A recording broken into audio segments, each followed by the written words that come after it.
Why did the courtroom laugh when she spoke? The sound of it cut through her like glass, sharp and humiliating, but she didn't flinch. Marissa stood there, shoulders slightly hunched, wrinkled blouse hanging loose over a gray skirt that had seen better days.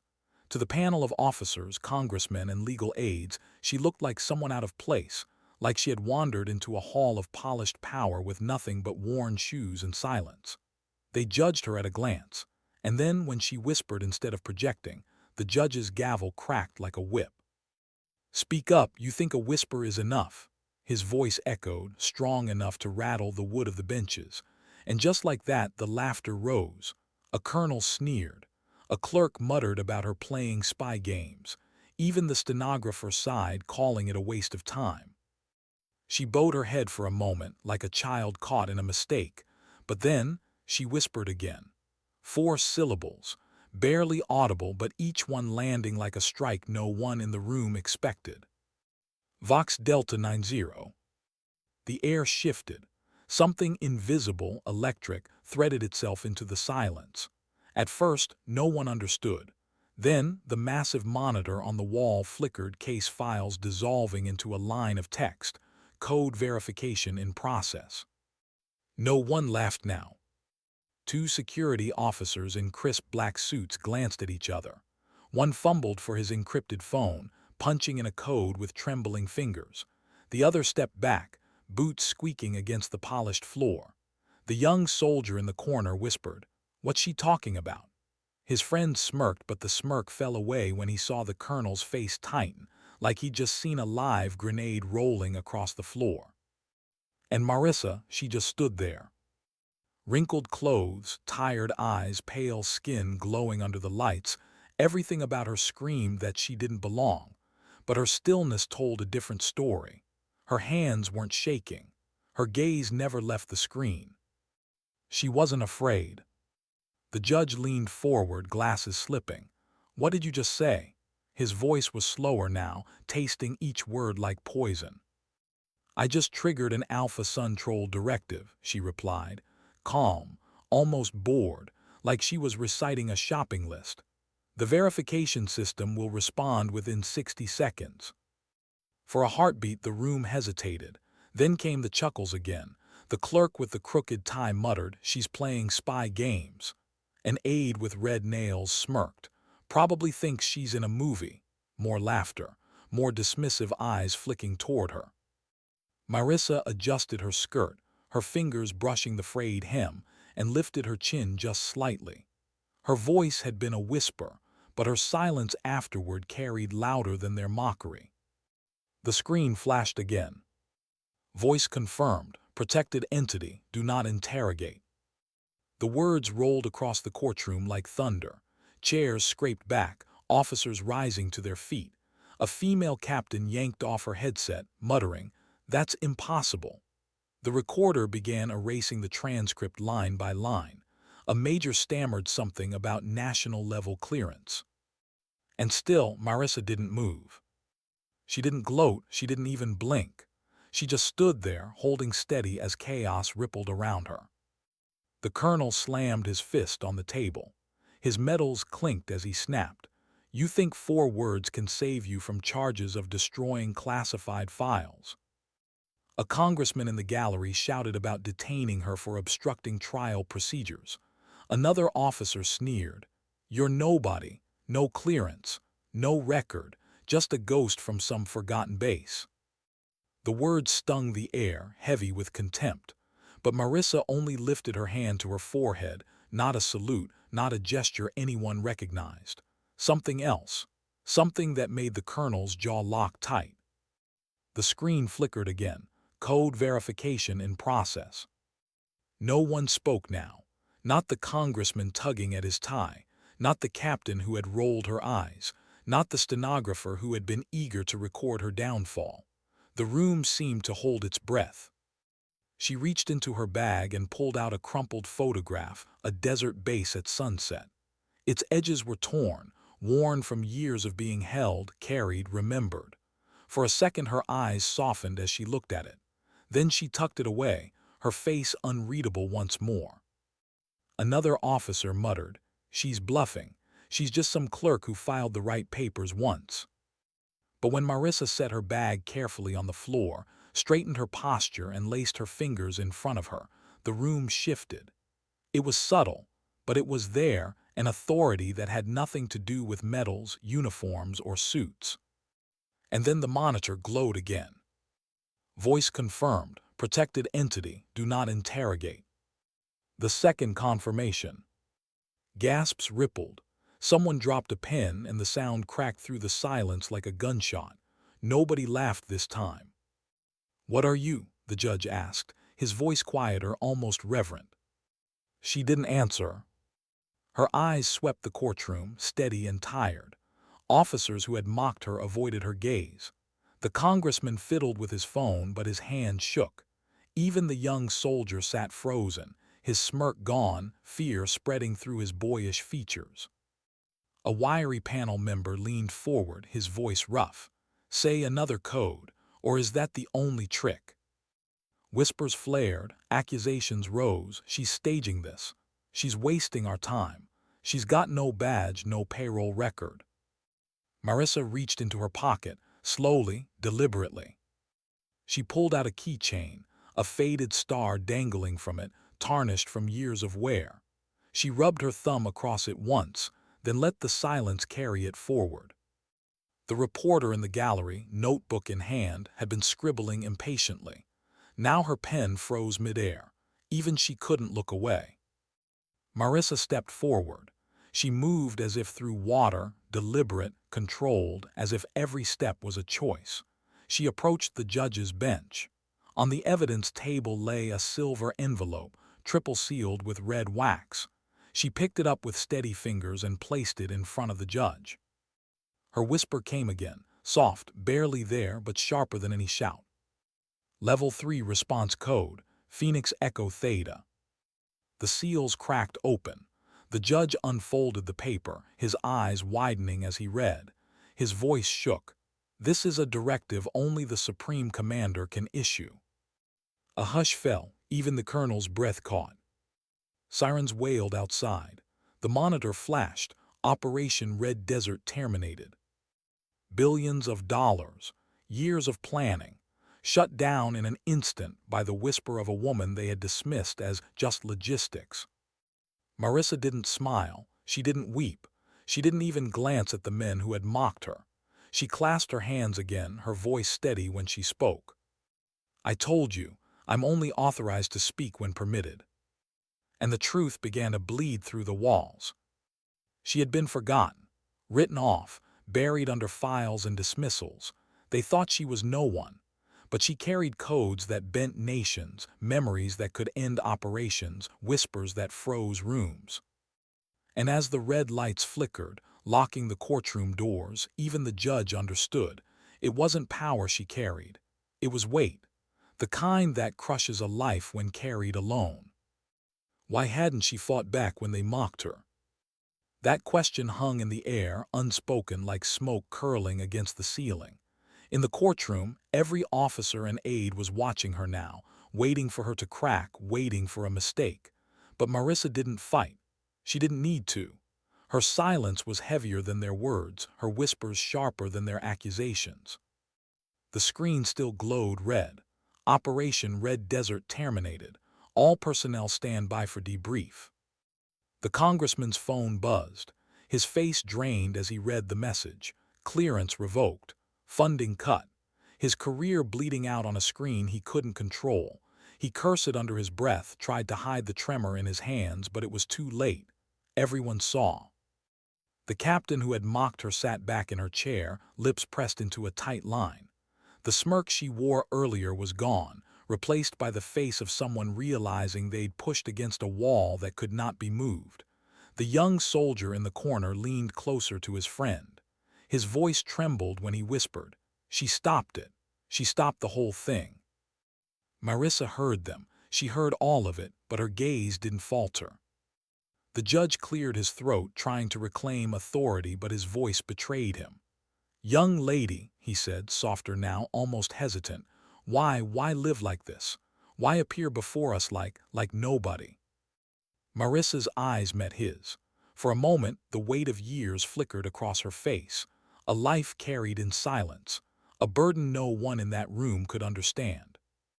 "Because you forgot I existed," she whispered. The words struck harder than any order. The courtroom fell quiet again. Forgotten. That was what she was. Not erased, not erased by time or by records, but deliberately ignored. Hidden behind layers of bureaucracy, dismissed as a logistics clerk, treated as nothing more than an afterthought. But beneath that plain blouse and weary posture was someone who had carried codes that outlived programs, secrets that weren't supposed to breathe, and memories that burned long after the missions ended. The colonel finally found his voice. He slammed a hand on the table. "Enough of this, she's bluffing. Nobody walks away from the Key Voice program. It was disbanded 7 years ago." Marissa tilted her head slightly, her eyes steady on him. "You thought it was disbanded," she said softly, "but you kept the weapons. You kept the operations. You just buried the voices who warned you." Her tone was not angry, not loud. It was tired, like she'd carried those words for too long. The colonel opened his mouth to retort, but the screen shifted again, filling with lines of text none of them expected. Code Phoenix reactivated. Key Voice confirmed. All present flagged for unsecured exposure. Await debrief. The red glow washed over their faces, and in that light fear bloomed. The stenographer's fingers hovered uselessly over her machine. The congressman loosened his tie until it hung limp. The captain pressed her palms together on the table, whispering something under her breath, as if a prayer might undo what she had seen. Marissa stood in the center of it all, still, unshaken. But inside she felt the cracks. The courtroom could only see the calm, the certainty. They couldn't feel the weight pressing against her ribs, the memories clawing at her throat.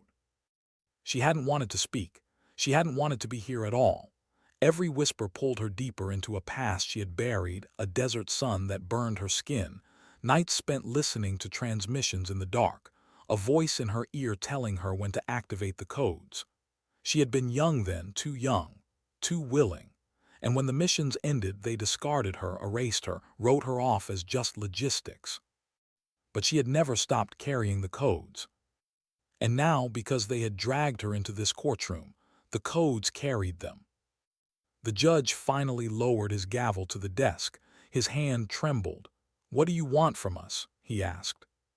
Marissa blinked, surprised at the question. What did she want? Vindication, apology, revenge? None of those things mattered, not anymore. "I want nothing," she said. Her voice was low, but it filled the silence. "I want you to remember what you forgot and live with it."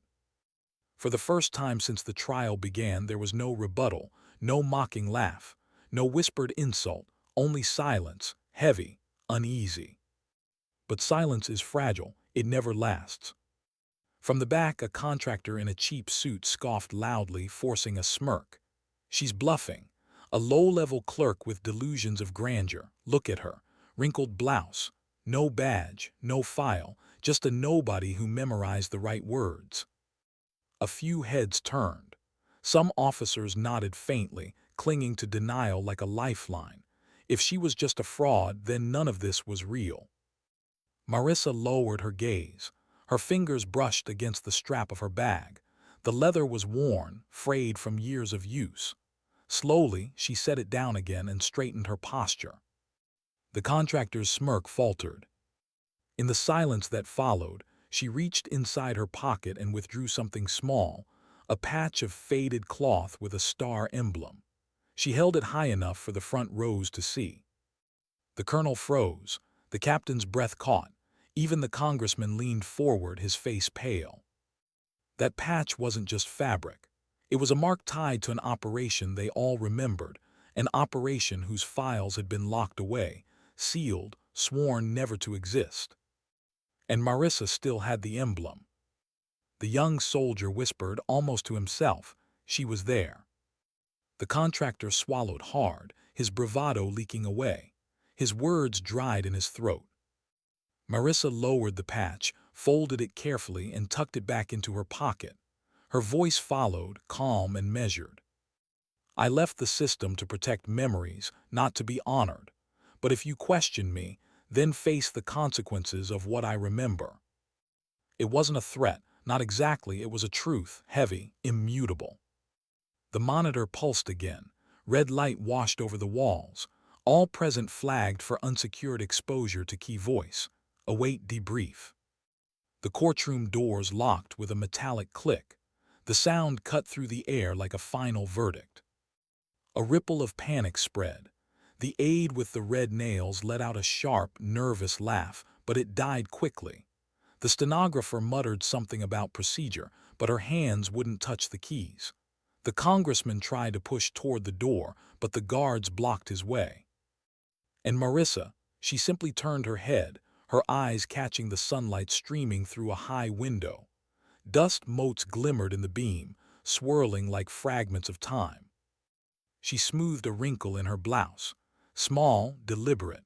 A gesture so ordinary, but in that silence it felt like control. They thought she had come to defend herself, to prove she wasn't guilty of destroying files, to beg for mercy. They were wrong. She had come because they had dragged her here, because they demanded her voice. And now, having heard it, they couldn't escape the weight of what it carried. The judge leaned back, his gavel forgotten, his voice barely a whisper. "All I wanted was for her to speak louder. I never thought she'd make the entire room fall silent." And in that silence, the truth pressed down on every heart in the room. Marissa wasn't nobody. She was the voice they had erased, the whisper that could end missions, the memory they had buried but never killed. And now the past they ignored had come back, soft-spoken but unstoppable. What did she see when her eyes drifted to the sunlight in that small window? Not the courtroom, not the officers or the congressman choking on his pride, not the aides who still whispered her name with mockery caught in their throats. No, Marissa saw another sun, blistering white and merciless, hanging above a desert where sand burned the soles of boots and silence was broken only by static in her ear. The past had a way of creeping in, even when she didn't invite it, especially now. She remembered the first time they told her to whisper a code. She was barely 21, sitting in a cramped comms tent in that same desert, headset pressed too tightly against her ears. The older men around her treated her like baggage, the kid who logged reports, the one who fetched water when the generator overheated. She was invisible to them, a shadow in fatigues. But that night a transmission came through, faint, crackling, a language most couldn't understand. And then the words, Vox Delta 90. Her voice had been steady when she repeated it into the mic, softer than she expected. The air in the tent had frozen, just like the courtroom decades later. Orders shifted, maps cleared, units redeployed, and no one told her why. She hadn't asked, she never did. That was the rule, you don't ask why, you just whisper and the world moves. Marissa blinked back to the present. The courtroom's fluorescent lights hummed above her, but the memory clung. She smoothed the front of her blouse again, grounding herself, before looking back at the judge. He was staring at her like he'd seen a ghost. Maybe he had. "You're saying," he began carefully, "that you were part of the Key Voice program." Marissa didn't answer. The silence stretched until it felt unbearable, and then she said quietly, "I never stopped being part of it." Murmurs rippled again. The colonel scoffed, trying to regain control, but his voice cracked on the edges. "That program ended. Voices were decommissioned, wiped clean. You expect us to believe you slipped through the cracks." Marissa's gaze cut to him, steady and unflinching. "You didn't wipe us clean," she whispered. "You buried us, and you prayed we'd stay silent." The words landed heavier than any shouted accusation. A few officers lowered their eyes. The stenographer pressed her lips tight, fingers frozen above her keys. Even the congressman, red-faced and sweating, couldn't muster his earlier bluster. But not everyone gave in. The contractor from the back barked out a laugh. "So what? You whispered some codes once and now you think you're untouchable. I don't buy it. Nobody here does." The young soldier glanced at him, then back at Marissa. His lips moved, but the words were too soft to hear. His friend leaned closer, catching it. "She doesn't need us to buy it. The system already has." Marissa didn't respond to the contractor. She didn't need to. The screen did it for her. Voice confirmed, key voice active, protected entity. The repetition wasn't for her. It was for them, a reminder that every second they spent doubting her, the system was logging their exposure, marking their names. The aide with the red nails shifted uncomfortably, the bravado draining from her face. "If this is real," she whispered to the clerk beside her, "we're all finished." The clerk didn't answer. His eyes were glued to the monitor, wide and terrified. The judge leaned back in his chair, his hand covering his mouth. He looked smaller now, almost fragile. He had thought this was about a woman destroying files, about maintaining courtroom procedure. Instead, it was something older, deeper, something that had survived in silence. "Why now?" he asked finally. "Why break your silence today?" Marissa's eyes softened, but her voice held firm. "Because you made me. You called me here. You demanded I speak. And once the voice is spoken, it cannot be taken back." The judge's hand dropped to the desk. His eyes glistened, though he didn't let the tears fall. The colonel wasn't moved. His pride clung too tight. "You're manipulating us," he snapped. "You found old files, memorized a code, and you're cashing in on fear." Marissa tilted her head, studying him the way a surgeon studies a wound. "If I were manipulating you," she said softly, "you wouldn't know it was happening." The colonel's face flushed, but he had no reply. Marissa closed her eyes for a moment, and the desert sun returned. She was back in that tent, headset pressing into her ears, static hissing.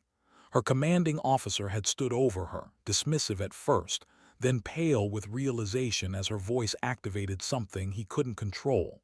She had seen it then, the shift in his eyes. Fear disguised as authority. And she saw it again now in this courtroom. The young soldier broke the silence. "Ma'am," he said softly, his voice cracking like a boy asking permission.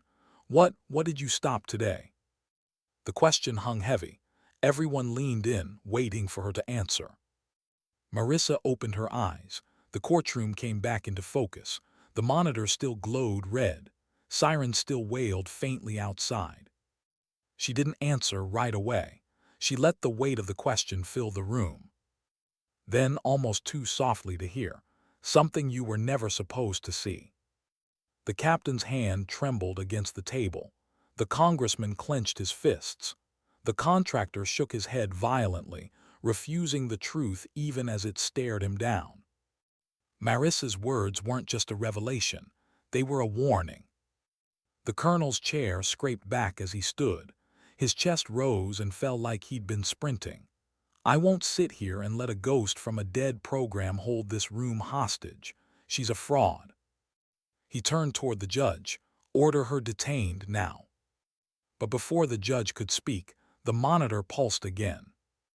"Warning, all present flagged. Unauthorized attempt to detain key voice will result in permanent clearance suspension."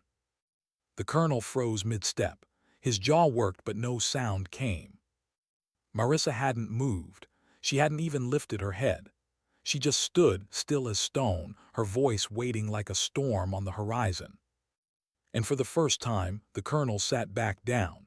His metals clinked softly as if mocking him. Marissa looked at him, her eyes heavy with memory. She didn't see a colonel.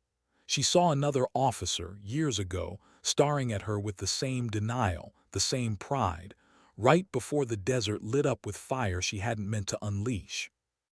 Her silence now wasn't just calm, it was survival. The judge's voice broke through, fragile and searching. "Marissa, what are you?" She lowered her gaze, her hands folded neatly in front of her. "I'm what's left," she whispered. The words were simple, but in them was a lifetime of being erased, dismissed, forgotten, until now. And as the red glow washed over the room again, one truth became impossible to deny. Marissa wasn't standing trial. They were. Why did the word ghost sting her more than all the laughter? The colonel had thrown it at her like a weapon, the same way others had for years. Ghost, nobody, clerk. Words meant to strip her down until she believed them. But if she was just a ghost, why did the walls tremble every time she whispered? She didn't answer him with fury. She never had. Anger wasted breath, and breath was all she carried. Instead, Marissa let the silence work for her. Silence had always been her shield, long before this courtroom, long before the system had buried her under dust. Her fingers brushed the edge of her skirt again, grounding herself, but in her mind she wasn't standing under fluorescent courtroom lights.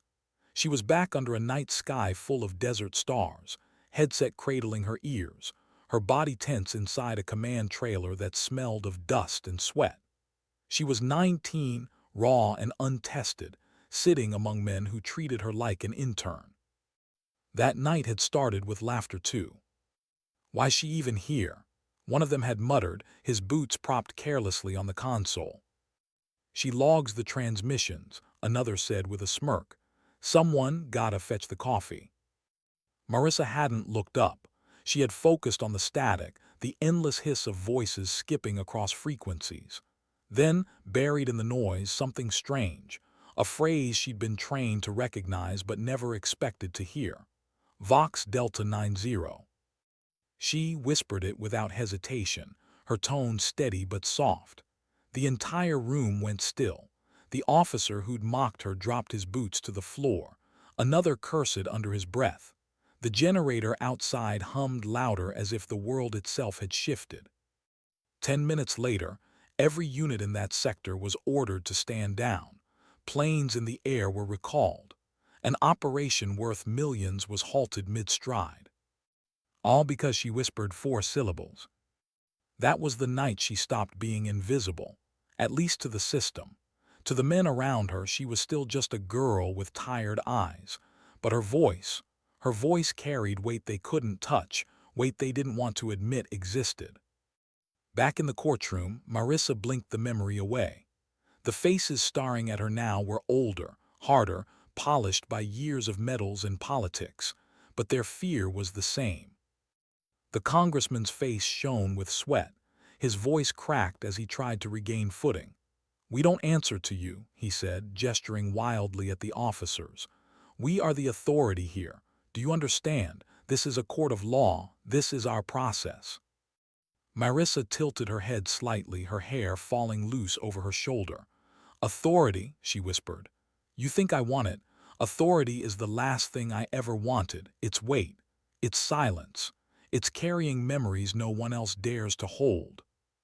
Her voice wasn't defiant. It was weary, and that weariness made the words sharper, cutting through his speech like glass. The congressman opened his mouth again, but nothing came. His hand went to his tie, tugging at it as though it were choking him. The captain broke the silence instead. "If you're what you say you are, then why disappear? Why live in hiding, pretending to be ordinary? Why not stand tall in your power?" It was the closest thing to a genuine question anyone had asked her all day.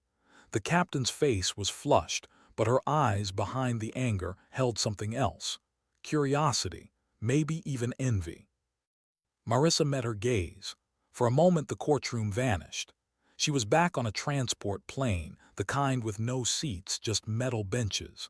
Wind roared through the cabin. She had been 23, her hair cropped short under her helmet, her voice still steady but carrying more weight than her shoulders could bear. That mission had been different. They had asked her to activate something she didn't understand. She whispered the phrase anyway, her tone even as always. Within hours, she had watched an entire village burn. Nobody told her why. Nobody told her what the code had unleashed. She only knew the aftermath. Smoke rising where homes once stood, silence where voices had lived. That was when she stopped standing tall. That was when she started bowing her head, whispering softer, praying her voice would go unheard. Back in the courtroom, she answered the captain with the truth. "Because standing tall costs too much," she said. Her whisper carried across the room. Because the louder you stand, the more you destroy. The captain's shoulders dropped. Her mouth opened as if to reply, but she couldn't, not when the weight of those words pressed down on her chest. The colonel shifted in his chair, his jaw set. Pride still clung to him, refusing to die. You expect us to sit here and believe you ended operations with a word. That generals bowed to your whisper. Ridiculous. Marissa looked at him steadily. Not bowed, she said, feared. The screen pulsed again, red washing over their faces. Key voice active, exposure logged, unauthorized opposition flagged. The colonel's throat worked as he swallowed. His hands, once steady, now fidgeted against the table. He didn't speak again. The young soldier in the corner leaned forward, his face pale. He whispered to his friend, "She's not making it up. Look at them. They know." His friend didn't answer. He just stared at Marissa, his Adam's apple bobbing nervously. The judge finally broke the silence, his voice trembling with something between fear and reverence. "Marissa, what happens to us now?" She looked at him, her expression unreadable. "What always happens," she said softly. "The system remembers, even when you don't." The words felt final, heavy, but inside her, the memory of that burning village still clawed at her ribs. She had never wanted to be remembered. She had only wanted to forget. The room shifted, unsettled. The congressman muttered something about procedure. The stenographer's hands hovered, but she couldn't type. The contractor leaned forward, trying to cling to his arrogance, but his voice cracked when he said, "This is theater, nothing more. She's bluffing." Marissa turned her head slightly toward him. Her eyes were tired but steady. She didn't answer with words. She just reached into her bag again, pulling out the crumpled photograph of the desert base at sunset. She held it for a moment, her thumb brushing the worn edge, then set it carefully on the evidence table. The contractor leaned forward, squinting, and then froze. He recognized the base. Everyone who'd been in the system did. A place they swore didn't exist. A place erased from maps. And yet she had stood there, camera in hand, watching the sun fall over sand stained with secrets. The contractor sat back slowly, his smirk gone. Marissa clasped her hands again, folding them in front of her. Her whisper followed, soft but cutting. "You wanted me to speak. Now live with what you hear." The judge lowered his head into his hands. The congressman's phone slipped from his fingers. The colonel stared straight ahead, jaw tight. And in the silence, Marissa felt the old desert sun burn her skin again. She had carried it here, into this room, whether she wanted to or not. Sometimes silence is protection. Sometimes silence is survival. And sometimes, silence is all that's left when speaking destroys everything. What is heavier, a metal pinned to your chest, or a memory you can't forget? The officers in the courtroom knew the weight of metals. They gleamed across their uniforms, polished, displayed proudly for everyone to see. But the weight Marissa carried was different. It was invisible, hidden in the way her shoulders sagged under a plain blouse, in the way her eyes never quite met the floor or the ceiling but seemed stuck somewhere in between, like she was always listening to something they couldn't hear. The courtroom was quiet now. Too quiet. The judge sat with his hands folded, the congressman clutched at his ruined tie. The colonel stared straight ahead as if refusing to look at her would undo what had already been revealed. The captain's face softened against her will. The aides who had smirked earlier now shifted nervously, their confidence eroding with every beat of silence. And Marissa, she stood in the center of it all, carrying the kind of authority that doesn't come from rank or command. The kind that comes from scars you never show. The young soldier in the corner couldn't hold it in anymore. His voice trembled when he spoke. "Ma'am, what did they make you do?" The question cracked through the silence like a rifle shot. Everyone froze, waiting. Even the colonel tilted his head slightly, though he tried to disguise the movement. Marissa didn't answer immediately. She drew a slow breath, her fingers brushing the worn strap of her bag. Inside her mind, the courtroom walls dissolved. The air grew dry and hot. and she was back in the desert. The mission that haunted her, the one she had never spoken of. She had been 23, still young enough to think obedience was survival, but old enough to feel the fractures forming inside her. They had loaded her onto a transport plane, the kind with steel walls and no windows, and told her nothing except that her voice would be needed. When the plane landed, she was escorted to a command center hidden beneath the sand. The officers there didn't look at her like a soldier. They looked at her like a tool. Sit here, put on the headset. Repeat exactly what we tell you. She had done it before, dozens of times, words she didn't understand, codes that moved units, rerouted satellites, canceled missions she wasn't even aware of. Her whisper always obeyed, and the world always shifted. But that day was different. The phrase was longer, foreign, harder to pronounce. She hesitated when she saw it on the paper, her lips trembling, but the officer's hand pressed down on her shoulder, firm, unyielding. Say it. And so she whispered. The room lit up with screens, maps shifting, green lights turning red. She saw numbers drop, coordinates, status updates, units marked as neutralized. She didn't understand what she had done until hours later when the reports came in. A village wiped clean, not insurgents, families, children. Smoke rose where lives had been only moments before. Marissa had stared at the photographs in silence. She didn't cry. She didn't scream. She simply pressed her hands against the table, her nails biting into the wood, and realized her whisper had destroyed more than she could ever rebuild. That was the day she stopped being a soldier. That was the day she became a ghost. Back in the courtroom, her eyes glistened, though no tears fell. You want to know what they made me do? Her voice was softer than ever. They made me end lives without seeing their faces. They made me carry it alone, as if silence was easier than truth. The young soldier looked away, guilt spreading across his features as though he had been complicit. The private beside him swallowed hard, his smirk long gone. The captain leaned forward, her voice quiet but steady. That's why you left, isn't it? Marissa nodded once. The colonel slammed his fist on the table, breaking the fragile stillness. You expect us to believe you ended an entire operation with a whisper. That blood on your hands was your doing. His voice rose, but beneath the anger was something else, fear. Marissa turned to him slowly. Her eyes met his, tired but unflinching. I don't expect you to believe it, she whispered. I expect you to live with it, because it was yours too. The colonel's mouth opened, then closed. His face flushed red.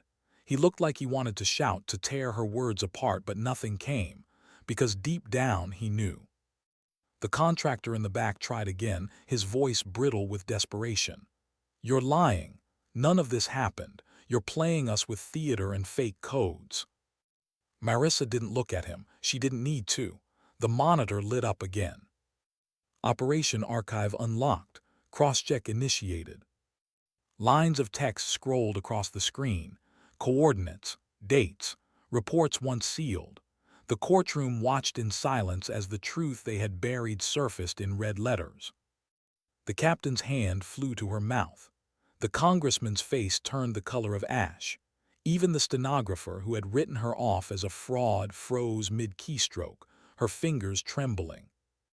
The contractor backed away slowly, his smirk collapsing into silence. Marissa clasped her hands together, her whisper carrying through the thick air.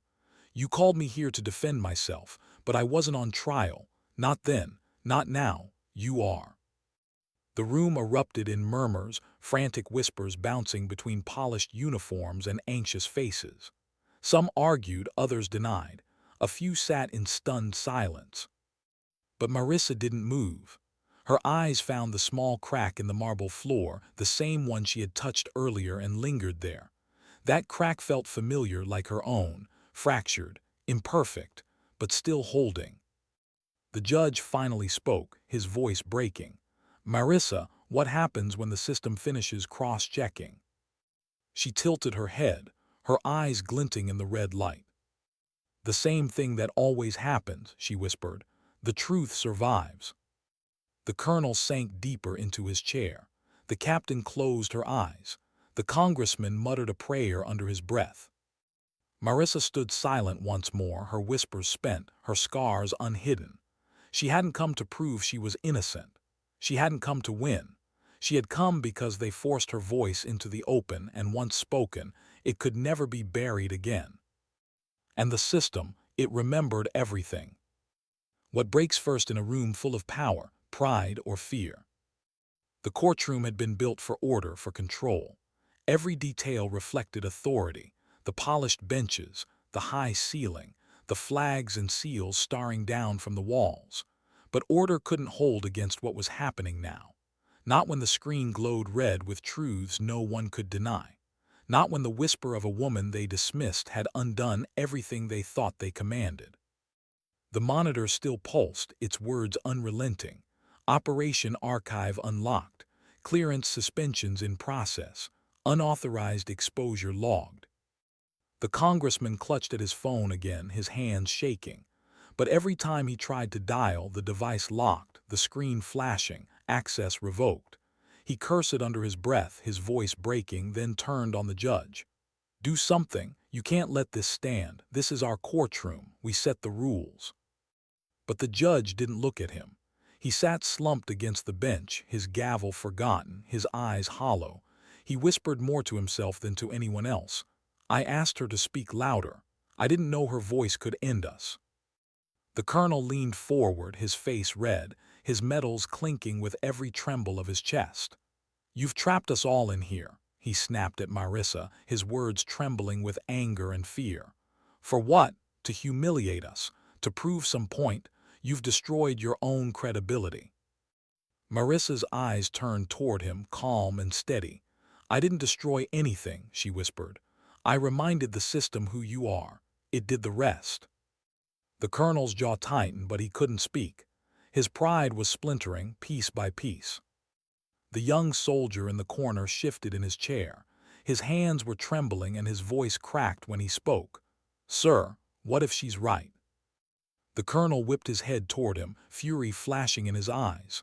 "Quiet." But the soldier didn't. He leaned forward, eyes locked on Marissa. If she was part of Key Voice, then she didn't choose this.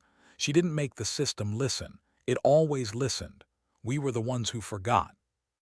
The private beside him touched his sleeve, urging him to stop, but the words were already loose in the room. And for the first time, the colonel had no reply. Marissa felt the weight of the soldier's words. They hit something deep inside her, a place she'd buried long ago. He was right, she hadn't chosen it. She had only obeyed, whispering codes she didn't understand, carrying consequences no one else wanted to carry. She hadn't asked to be remembered by the system, and she hadn't asked to be forgotten either. She had simply survived. Her eyes softened, though her voice stayed steady. "I never wanted to be here," she said, "but you called me. You demanded my voice, and once it speaks it doesn't stop. Not for me, not for anyone." The words rippled through the room like a quiet storm. The captain lowered her gaze, shame flickering across her face. The stenographer sat frozen, her fingers hovering, her smirk long gone. Even the contractor in the back, who had barked his denials so loudly before, now stayed silent, his eyes darting nervously toward the exit as though escape might save him. But there was no escape. The doors were still locked, red lights glowing above them. The system was watching. The monitor shifted again, new text crawling across the screen, clearance revoked, rank suspension pending, civilian investigation initiated. Names began to appear. The captain gasped as hers flashed on the list. Her hands shook. She reached for her headset as though putting it back on would change something, but the cord lay tangled on the floor. She pressed her palms against her eyes, whispering, "No, not like this. Not after everything I've given." The congressman's name appeared next, his ties to defense contractors flashing in bold letters, a digital verdict no spin or speech could erase. His face turned pale. He stood, shouting, "This is an outrage. I will not be destroyed by a whisper." But his voice cracked, too weak to fill the room. The colonel's name came after that. His medals, his service years, his commendations, all stripped in a single line of red text. He slammed his hand against the table, but the fury drained quickly, leaving only the tremor of a man who realized he had been weighed and found wanting. Marissa didn't flinch as their names scrolled across the screen. She didn't gloat. She didn't smile. She only folded her hands together, steady and deliberate, as if she were bracing herself against the weight of her own silence. Because the truth was, every name on that screen burned her too. She didn't want to watch them fall apart. She didn't want to watch careers end or families unravel. She had wanted to disappear, to live quietly, to bury the codes so deep no one could ever dig them up again. But they had dragged her here, and now the consequences were bigger than all of them. The young soldier's name wasn't on the list. Neither was the private's. They looked at each other, fear and relief twisting across their faces. The soldier whispered, "Why not us?" Marissa heard him. She turned her head slightly, her voice carrying just enough to reach him. "Because you listened," she said. "That's all the system asks." The soldier swallowed hard, his eyes lowering to the floor. The judge finally lifted his head. His face was pale, his hands trembling. "Marissa, what happens to us now?" She tilted her head, her gaze drifting toward the window again. Dust swirled in the sunlight, dancing like fragments of forgotten time. "What always happens," she whispered. "The system remembers, and you learn what it costs to forget." The words sank into the silence, heavy and unyielding. The congressman collapsed back into his chair, his face buried in his hands. The captain wiped at her tears angrily, as if denying them would change the truth. The colonel leaned back, his eyes staring through the walls, his pride shattered. And Marissa, she stood with her shoulders straight, her voice spent but her presence unbroken. She wasn't a soldier anymore. She wasn't a clerk or a ghost or a fraud. She was the reminder they had tried to erase. And now, with nothing more than a whisper, she had forced them all to remember. What happens to a room when everyone realizes they've already lost? The courtroom no longer looked like a chamber of order. It looked like the aftermath of a battlefield, not with blood or debris, but with silence heavy as smoke. Authority had shattered. Pride had crumbled. The walls still stood, but the people inside were falling apart piece by piece. The screen glowed relentlessly, its red letters branding each name like a scar. Clearance revoked. Rank suspended. Investigation pending. The congressman's shoulders sagged under the weight of exposure, his phone dead in his palm. The captain, who had once mocked Marissa with sharp eyes and sharp words, now sat trembling, her headset discarded like a broken weapon.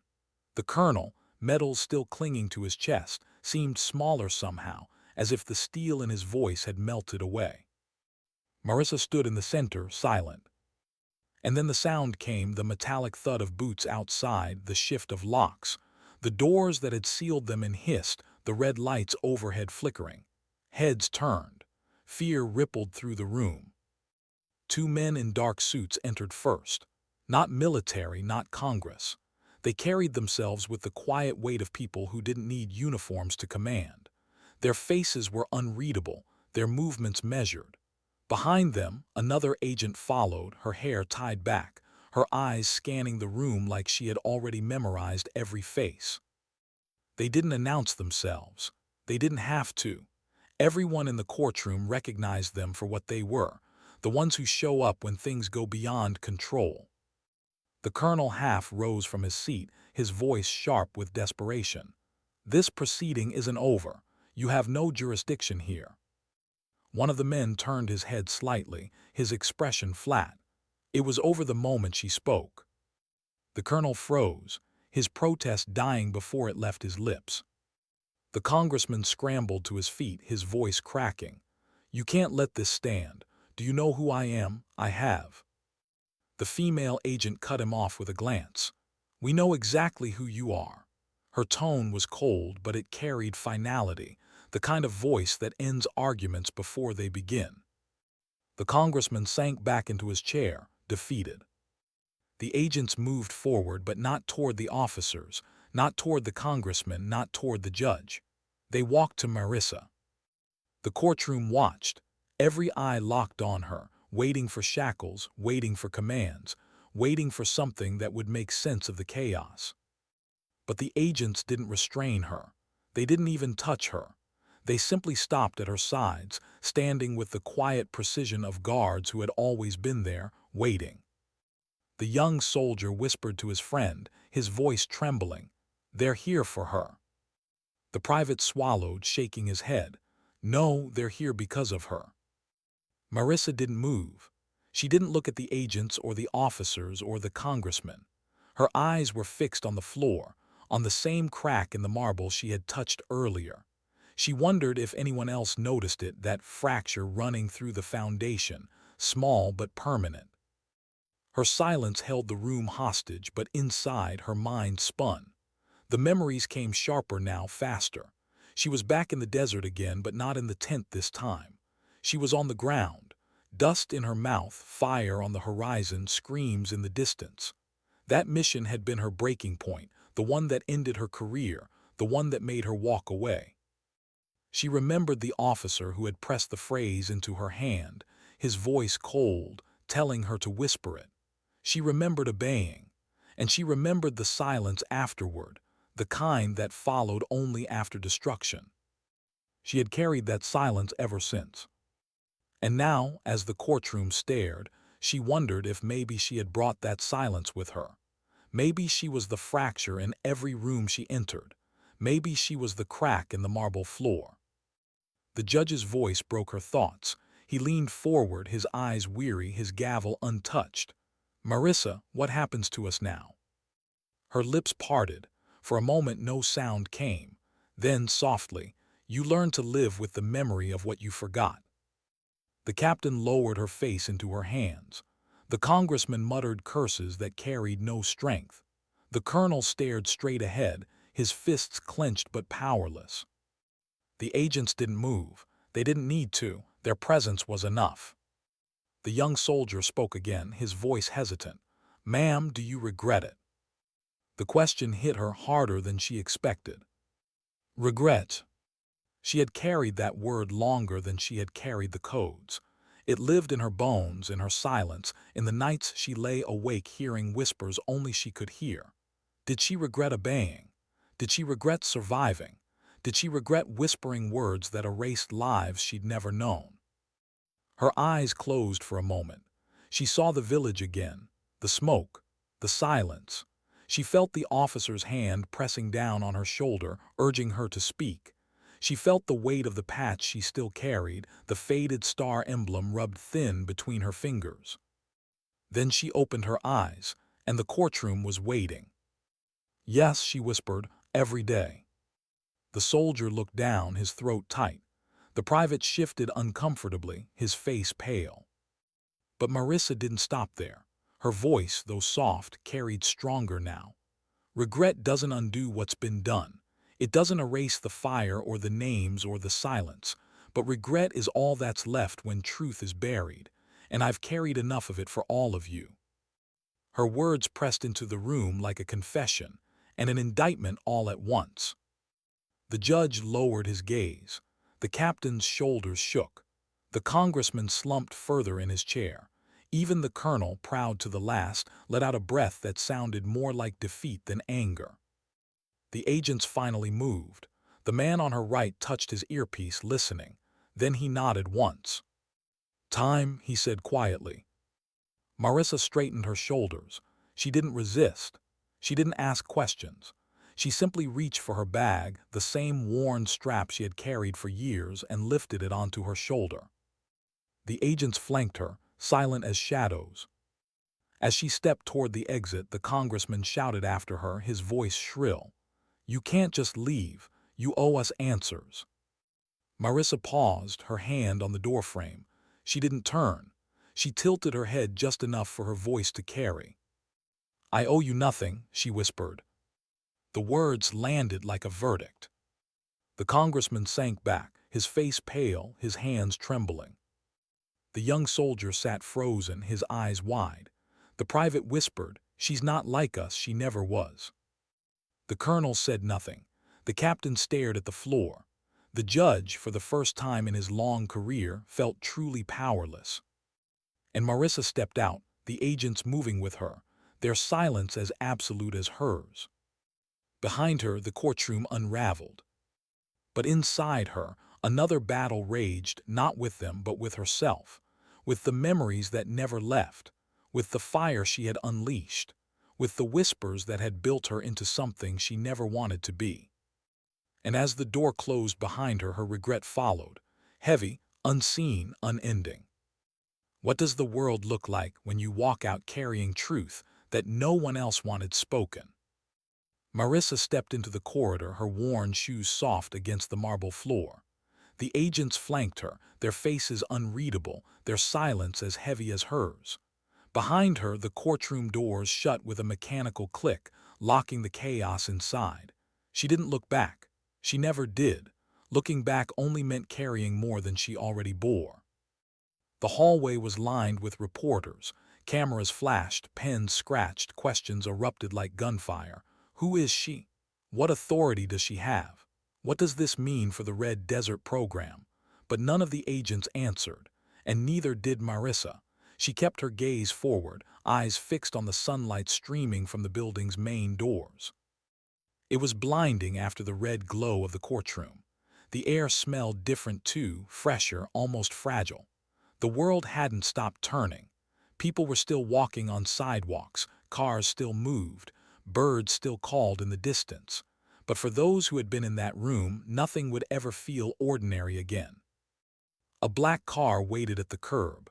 Its engine hummed low, controlled, like it had been waiting not just minutes but years.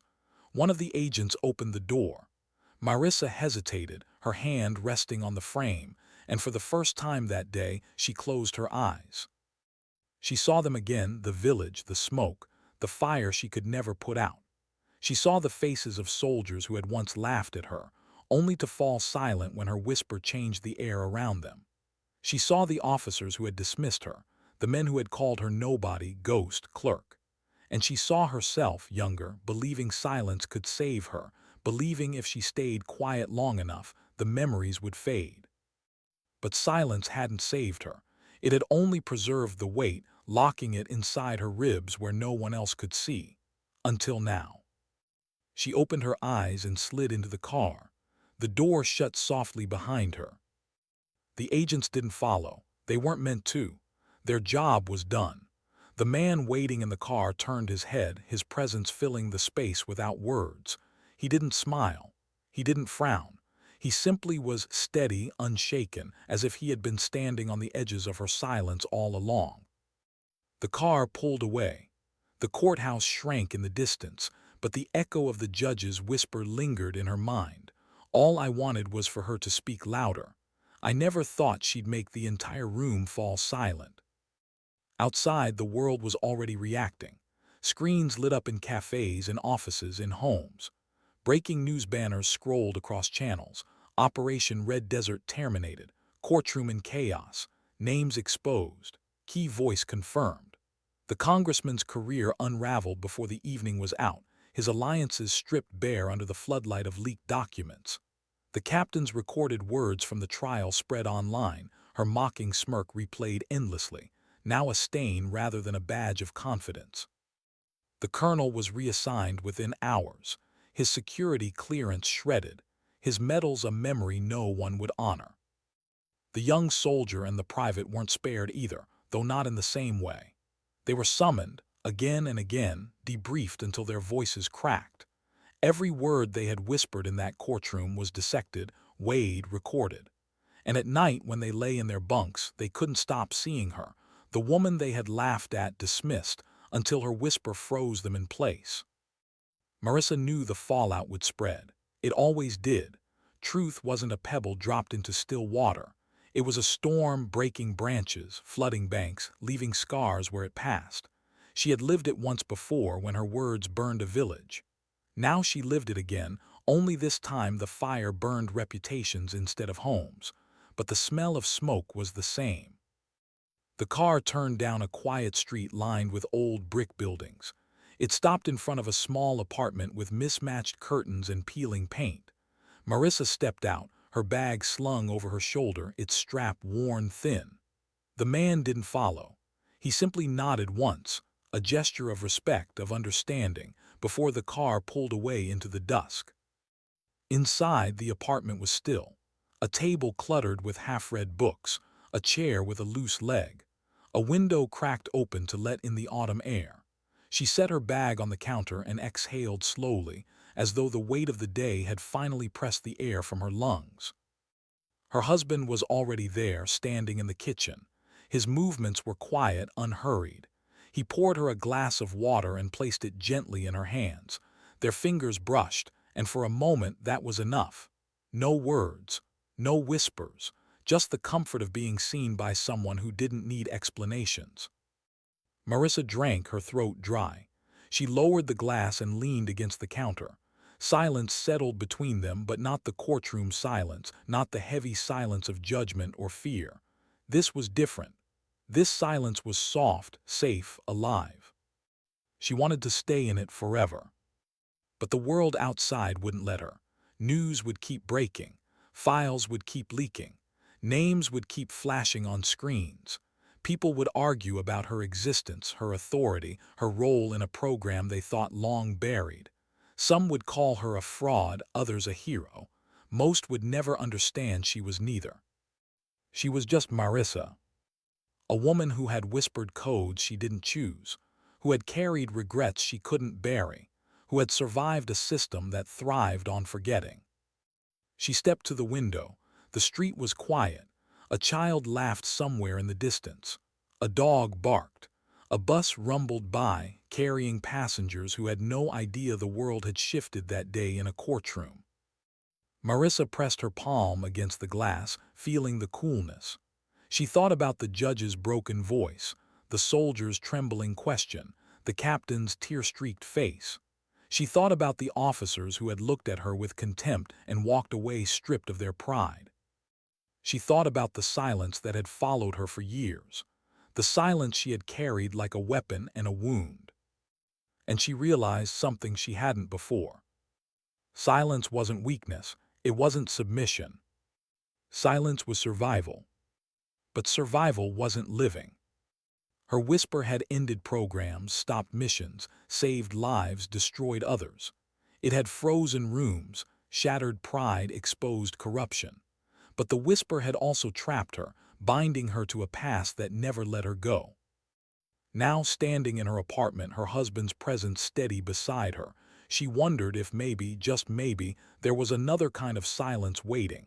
Not the silence of secrets, not the silence of regret, but the silence of peace. She didn't know if she would ever find it, but for the first time in years, she wanted to try. The world outside would keep spinning, hungry for answers, for scapegoats, for villains and heroes, but she didn't owe it her voice anymore. She had given enough. The glass reflected her tired eyes, and in them she saw not a ghost, not a clerk, not a weapon. She saw a woman who had survived, a woman who had spoken when forced, who had kept standing when others wanted her erased. And that was enough. Sometimes dignity doesn't shout. Sometimes it doesn't argue or fight or demand to be seen. Sometimes dignity whispers once and then walks away.